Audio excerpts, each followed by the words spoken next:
File 27A, अध्याय 27, network और communication.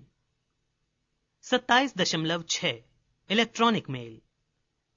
Internet की सबसे अधिक उपयोग की जाने वाली सेवा इलेक्ट्रॉनिक मेल या संक्षेप में ईमेल है। इलेक्ट्रॉनिक मेल एक ऐसा इलेक्ट्रॉनिक संदेश होता है जो किसी नेटवर्क से जुड़े विभिन्न कंप्यूटरों के बीच भेजा और प्राप्त किया जाता है। ईमेल का उपयोग व्यक्तियों या व्यक्तियों के समूहों के बीच, जो भौगोलिक रूप से हजारों मील दूर भी हो सकते हैं, लिखित संदेश भेजने में किया जाता है। ईमेल को मेल सर्वर के माध्यम से भेजा और प्राप्त किया जाता है। कोई मेल सर्वर ऐसा कंप्यूटर होता है जिसका कार्य ईमेलों को प्रोसेस करना और उचित क्लाइंट कंप्यूटर को भेजना होता है। सामान्यतया नेट सर्वर ही मेल सर्वर का कार्य भी करते हैं। वेब पते की तरह हमारे ईमेल पते भी होते हैं जिस पर ईमेल भेजी जा सकती है। ब्राउजर प्रोग्राम की तरह ईमेल भेजने और प्राप्त करने के लिए विशेष ईमेल प्रोग्राम या सॉफ्टवेयर होते हैं, जैसे माइक्रोसॉफ्ट आउटलुक तथा आउटलुक एक्सप्रेस। जब हम कोई ईमेल भेजना चाहते हैं तो हम प्राप्तकर्ता का ईमेल पता उस प्रोग्राम की विंडो में उचित स्थान पर टाइप करते हैं और अपना संदेश उसी विंडो के एक बड़े बॉक्स में टाइप करते हैं।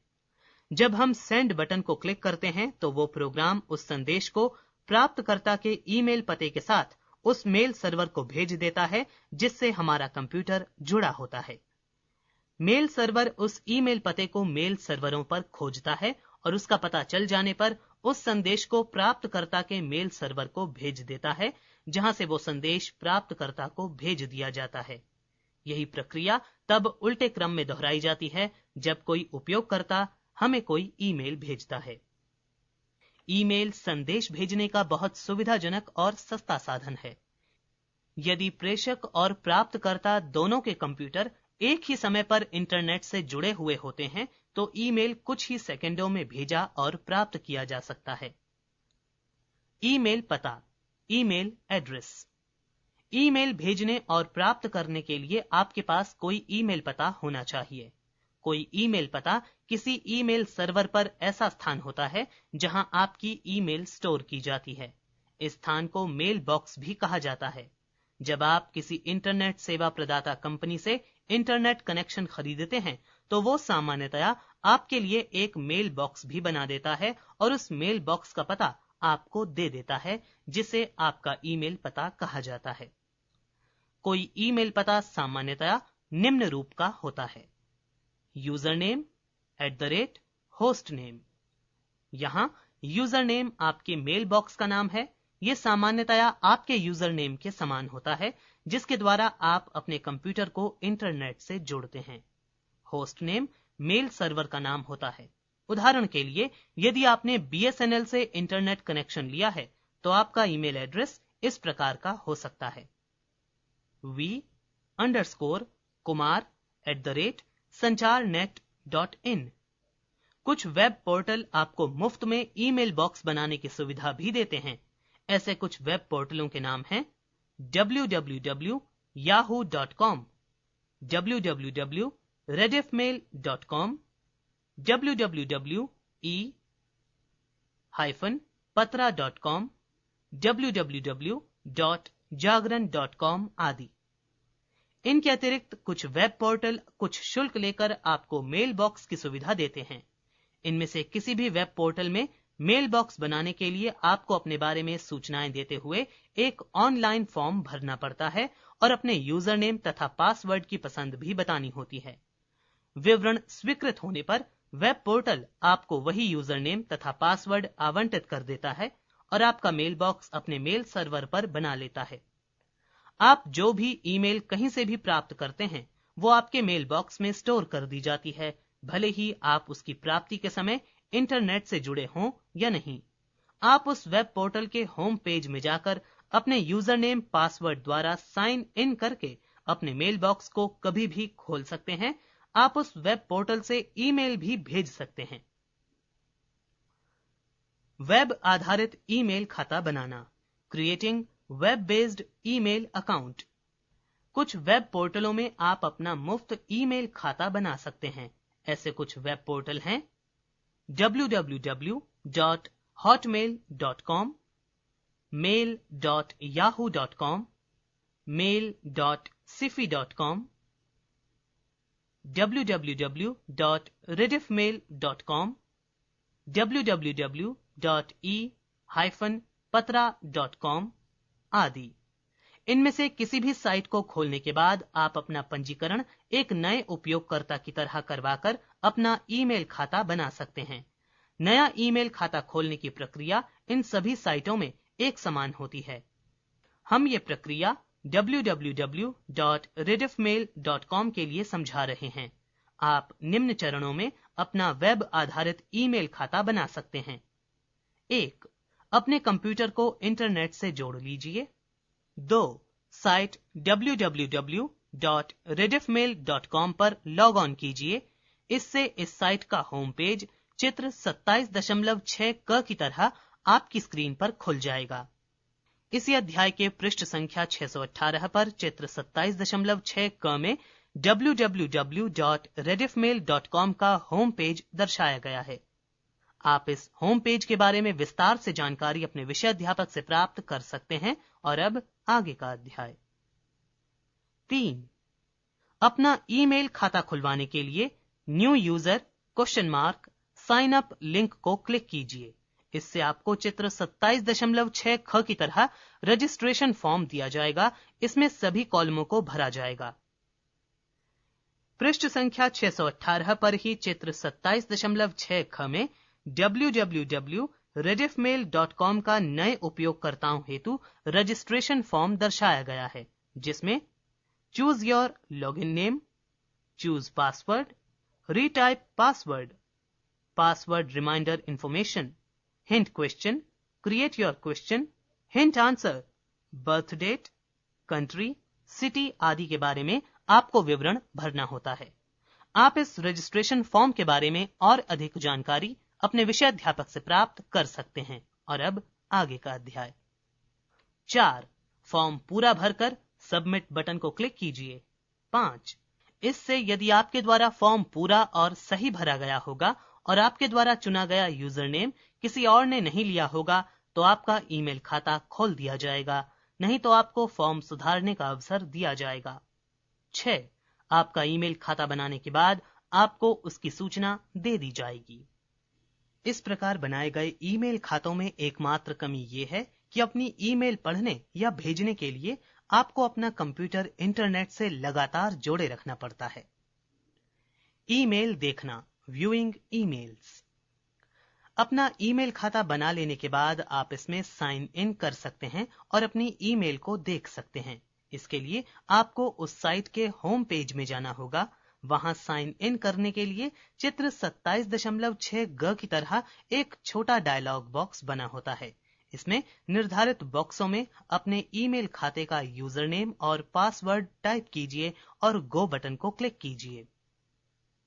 इसी अध्याय के पृष्ठ संख्या 619 पर चित्र 27.6 ग में rediffmail.com में साइन इन करना दर्शाया गया है, जिसमें यूजर नेम और पासवर्ड के लिए 2 रिक्त स्थान बने हुए दिखाए गए हैं। आप इस चित्र के बारे में और अधिक जानकारी अपने विषय अध्यापक से प्राप्त कर सकते हैं। और अब आगे का अध्याय। यदि आपने अपना यूजर नेम और पासवर्ड सही टाइप किया है तो आपका ईमेल बॉक्स खोल दिया जाएगा।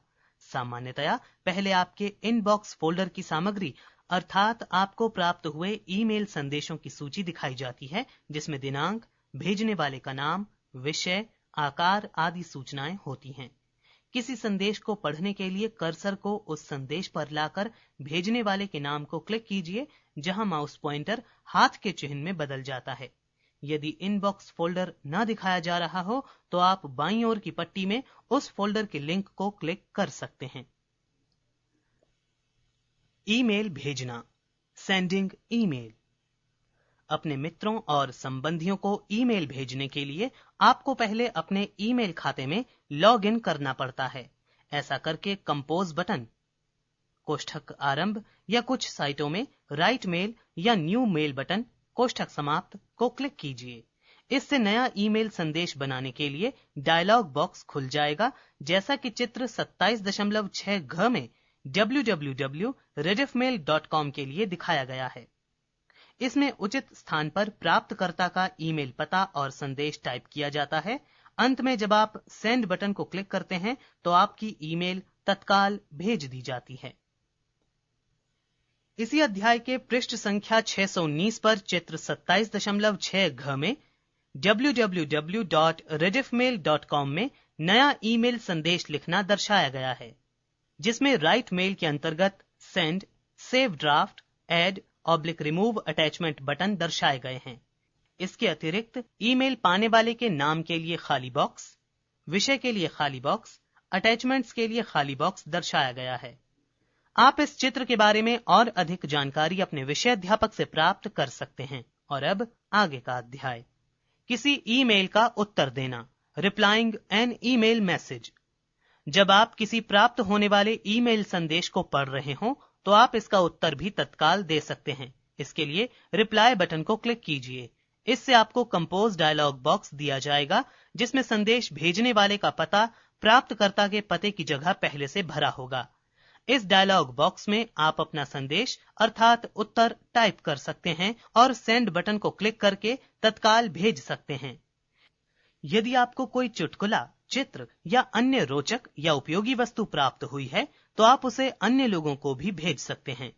ये कार्य उस ईमेल को पढ़ते समय फॉरवर्ड बटन को क्लिक करके किया जाता है। इसके बाद आपको उन लोगों के ईमेल पते टाइप करने होते हैं जिनको आप उस ईमेल को भेजना चाहते हैं। और अब अभ्यास प्रश्न। प्रश्न 1, वाइड एरिया नेटवर्क में निम्न में से किन माध्यमों का प्रयोग किया जाता है? क, टेलीफोन लाइनें, ख, माइक्रोवेव लिंक, ग, संचार उपग्रह, घ, इनमें से सभी। सही उत्तर है क, टेलीफोन लाइनें। प्रश्न 2, इंटरनेट के लिए निम्नलिखित में से क्या वस्तु अनिवार्य नहीं है? क, मॉडेम, ख, कंप्यूटर, ग, हब, घ, टेलीफोन लाइन। सही उत्तर है ग, हब। प्रश्न 3, किसी आईपी एड्रेस के कितने भाग होते हैं? क, 1, ख, 2, ग, 3, घ, 4। सही उत्तर है घ, 4। प्रश्न 4, उस सॉफ्टवेयर का क्या नाम है जिसकी सहायता से आप इंटरनेट पर उपलब्ध वेबसाइटों को खोल सकते हैं? क, सर्वर, ख, इंटरनेट, ग, ब्राउजर, घ, एफटीपी। सही उत्तर है ग, ब्राउजर। प्रश्न 5, किसी नेटवर्क के माध्यम से दूसरे लोगों को संदेश भेजने की क्रिया को क्या कहते हैं? क, ईमेल, ख, एफटीपी, ग, ब्राउजिंग, घ, इनमें से कोई नहीं। सही उत्तर है क, ईमेल। प्रश्न 6, किसी नेटवर्क पर ऑनलाइन लिखित वार्तालाप को क्या कहा जाता है? क, टेक्स्ट फोन, ख, चैटिंग, ग, ईमेल, घ, सर्फिंग। सही उत्तर है ख, चैटिंग। प्रश्न 7, ईमेल विभिन्न ईमेल खातों को किसके माध्यम से भेजी जाती है? क, वेब सर्वर, ख, ईमेल सर्वर, ग, ब्राउजर, घ, इनमें से कोई नहीं। सही उत्तर है ख, ईमेल सर्वर। प्रश्न 8, वाइड एरिया नेटवर्क का एक उदाहरण दीजिए। प्रश्न 9, लोकल एरिया नेटवर्क और वाइड एरिया नेटवर्क में किस में डाटा संचार की गति अधिक होती है? प्रश्न 9, लोकल एरिया नेटवर्क और वाइड एरिया नेटवर्क में किस में डाटा संचार की गति अधिक होती है? प्रश्न 10, किसी ईमेल पते में @ चिन्ह के बाद आने वाले शब्द या अक्षर क्या बताते हैं? प्रश्न 11, कंप्यूटर नेटवर्क क्या होता है? प्रश्न 12, लोकल एरिया नेटवर्क किन दो बातों में वाइड एरिया नेटवर्क से बेहतर होता है? प्रश्न 13, वेबसाइट क्या होती है, उसे किस तरह पहचाना जाता है? प्रश्न 14, इंटरनेट क्या है? प्रश्न 15, ईमेल क्या है, इसे किस तरह भेजा जाता है? प्रश्न 16, चैटिंग किसे कहते हैं? प्रश्न 17, ईमेल पता क्या होता है, ये कहां से आता है? प्रश्न 18 है, ईमेल खाता क्या होता है, इसमें कौन कौन से फोल्डर बनाए जाते हैं। प्रश्न 19, नेटवर्क कितने प्रकार के होते हैं, उनका परिचय दीजिए। प्रश्न 20, इंटरनेट के क्या उपयोग हैं, इसके लिए हार्डवेयर और सॉफ्टवेयर आवश्यकताएं बताइए। प्रश्न 21, वर्ल्ड वाइड वेब क्या है, इसके लिए किन प्रोग्रामों का उपयोग किया जाता है। प्रश्न 22, इंटरनेट के एड्रेसिंग सिस्टम का परिचय दीजिए। अध्याय समाप्त।